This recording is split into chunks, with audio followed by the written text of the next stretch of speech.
From officials who are allegedly cozy with criminals to corruption and political interference. Tonight on Explain and Verify, we tackle South Africa's policing crisis after Lt-Gen Nhlanhla Mkhwanazi's explosive July press briefing. His claims are before the Madlanga Commission as well as Parliament's ad hoc committee. We cut through what has been alleged and denied and what it means for public trust in law enforcement. Samgela Masego is here with it all. Indeed, Bongiwe, at the center of it all are top cops, police ministers. Mkhwanazi's claims stem from the fallout after Senzo Mchunu, who has since been placed on special leave, ordered the PKTT shutdown. Mkhwanazi traces corruption back to the late Mthethwa's tenure as the Minister of Police. Mthethwa was the police minister from 2009 to 2014. At the time of his death last month, he was South Africa's ambassador to France. Allegations include that crime intelligence funds were paid for a boundary wall at his home. Mthethwa's family later denied these claims and said Nati and his wife paid for that wall. Mthethwa's successor, Nhleko, has also faced no direct allegations, but there are claims that corruption was evident during his tenure from 2014 to 2017. Without taking blame for that, Nhleko encouraged others to come out and state their particular experiences at the Madlanga Commission and before Parliament's ad hoc committee. That is Nhleko. He is now with the MK party of former President Jacob Zuma. He's the national chairperson of that party.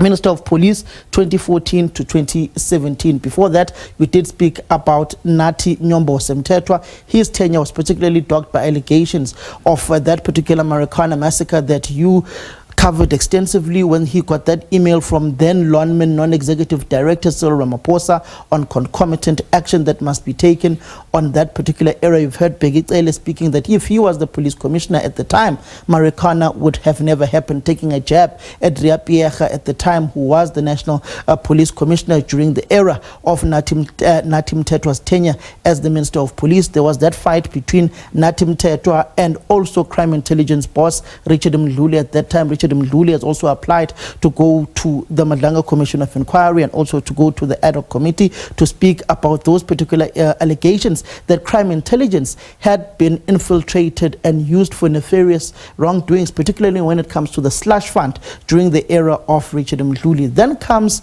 the now Secretary General of the ANC, Cele and Mbalula, another minister who has not been specifically accused, but as the ANC Secretary General, he said that the party endorses government's handling of Mkhwanazi's claims. Looking at Cele and Mbalula, he was minister between 2017 and 2018. But interestingly, during the tenure of Nati Mthethwa, Cele and Mbalula was the Deputy Minister of Police. So he's got an extensive knowledge as well of what is currently happening and has been happening within the police department. And during his tenure, he also has faced allegations with then Police Commissioner Kehla Sithole of buying that particular grabber during the ANC's conference in 2017, where ultimately Dr. Nkosazana Zuma lost out against Cele Ramaphosa. So he himself has faced some serious allegations when it comes to wrongdoing of some of the work that the police has done. Next up is cosy Hamilton Cele. They call him Celine Dion these days, by the way. Why? They call him Celine Dion because he was singing like a canary, if one may say, at the ad hoc committee in isiZulu city. Engazi ukuthi uvele wathatha itrack walifaka inhlabathi wazolithela kwi-parish lika Senzo Mchunu, basically meaning that it's a war of the elders of KwaZulu-Natal that seemingly are political nemesis in the ANC, which is now translated into a battle within the police service between cosy Hamilton. They call him Celine Dion these days. But more seriously, he also served as National Police Commissioner from 2009 until his removal in 2012. Cele returned as Minister from 2019 until 2024.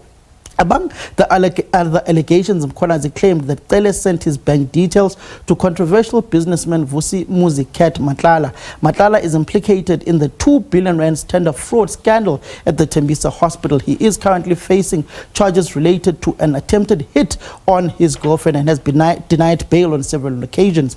In a surprising move, when Cele appeared before Parliament's ad hoc committee last week, Mkhwanazi withdrew his allegations about Cele possibly receiving money from Matlala. Mkhwanazi has since been ordered to explain the withdrawal and called to do so. And he recently today at a press briefing in KwaZulu-Natal, when they were launching the action plan to curbing violence and to protecting KwaZulu-Natal during this Easter break, he did say that he will go back to the ad hoc committee. You did see the likes of Advocate Glenys Breitenbach in Parliament and others within the African National Congress, Cele and Matlala, saying that it would be only fair for General Mkhwanazi to come back to Parliament to correct his affidavit that he disposed on oath and speak about where he got these allegations of Cele getting those monies and benefiting from Vusumuzi Matlala, which he has since now withdrawn. However, Cele admitted that after public office, he accepted freebies. He accepted freebies from Matlala, including staying at the businessman's penthouse in Pretoria. He says he stepped about twice, 3 times, unprovoked, unasked, just asked if he's been there, and he said 2, 3 times. And interestingly, if you look at these allegations, the man Cele says introduced him to Vusumuzi Matlala. Do you remember an individual who was shot in Sandton next to a particular restaurant, one mentioned for free advertising, and who was also involved in a gun shooting incident in a nightclub around those areas of Sandton? That is the individual who was later shot dead in Sandton, who introduced Cele to Vusumuzi Matlala at that particular lavish hotel in Madlanga, which I will not mention for free advertising as well, who introduced Cele to Vusumuzi Matlala. So an alleged criminal introduces another alleged criminal to the police minister. So those who know that particular businessman, criminal who was shot dead in Sandton next to the former, one of the commercial radio stations within Gauteng, who have since moved from that particular building. Opposite that building, there are a number of nightclubs within that particular area. They would know who that individual is and what's the connection of that individual as well, allegedly, to Minister Cosy, or former Minister Cosy Hamilton Cele. Then comes the man of the hour, Senzo Mkhwanazi, who took over from Cele in 2024. 2 weeks after Cele's tenure, he has since been police minister for a year until he was placed on special leave in July this year. He is accused of having unethical relationships with Vusumuzi Matlala and Brown Mkhwanazi. Brown Mkhwanazi is described as a middleman moving payments between police officials and alleged criminals like Matlala. And interestingly, people call Brown Mkhwanazi a businessman. I don't know which business he runs, but in my little understanding, he's just a fixer within the police circles for certain alleged criminals like Vusumuzi Matlala. He is accused of funneling information from the minister, Senzo Mchunu, to Vusumuzi Matlala. You've seen on a number of occasions where Vusumuzi Matlala in the communications has complained that he's forever giving and getting nothing back. And today, Bongiwe, one of the witnesses in the Madlanga Commission, witness C, basically spoke about how this particular individual, Vusumuzi Matlala, said that he funded or was going to fund the campaign of Senzo Mchunu to be the ANC's president in the next conference of the ANC in 2027. When he was arrested, Lord knows how potholes did country duty in the past few weeks, getting these particular criminals to be arrested.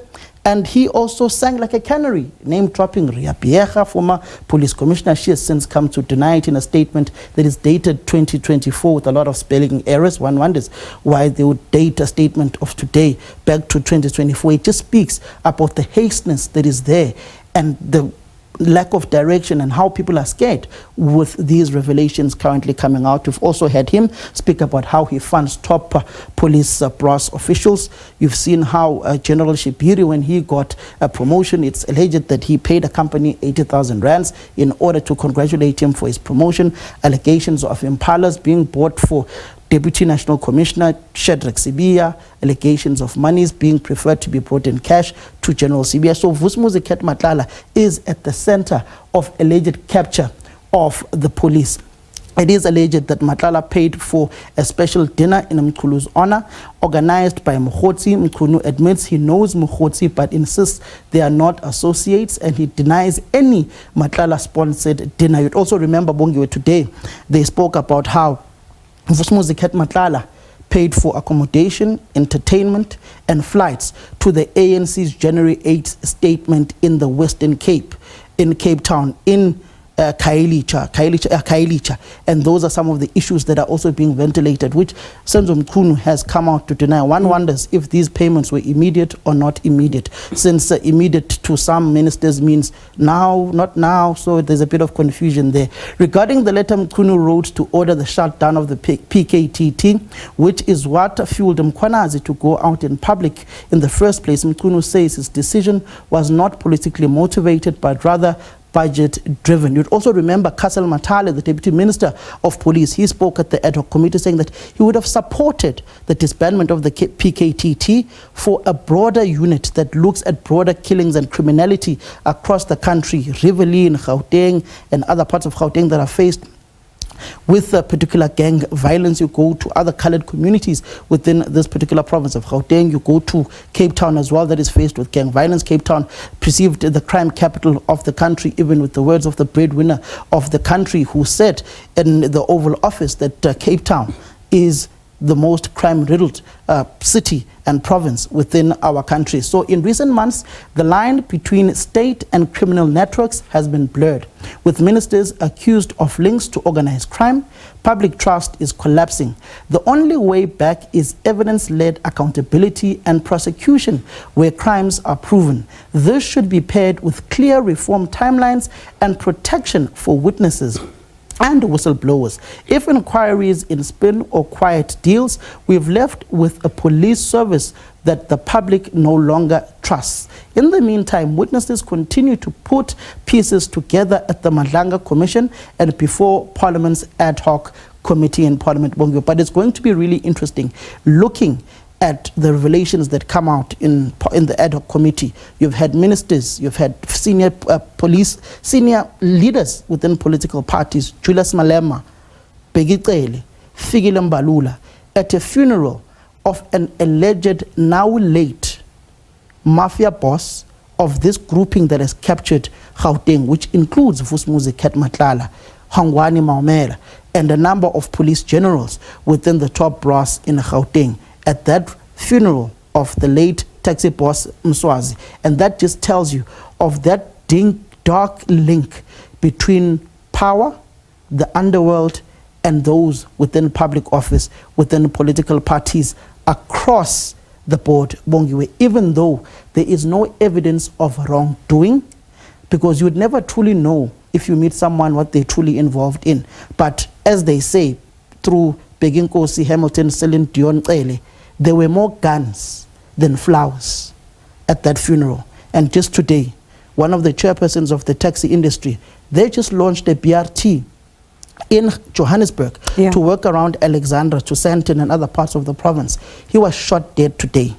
What was the motive? It all centralizes around government procurement. Quite interesting. Samgila Masego is back with you next week with yet another edition of Explain and Verify.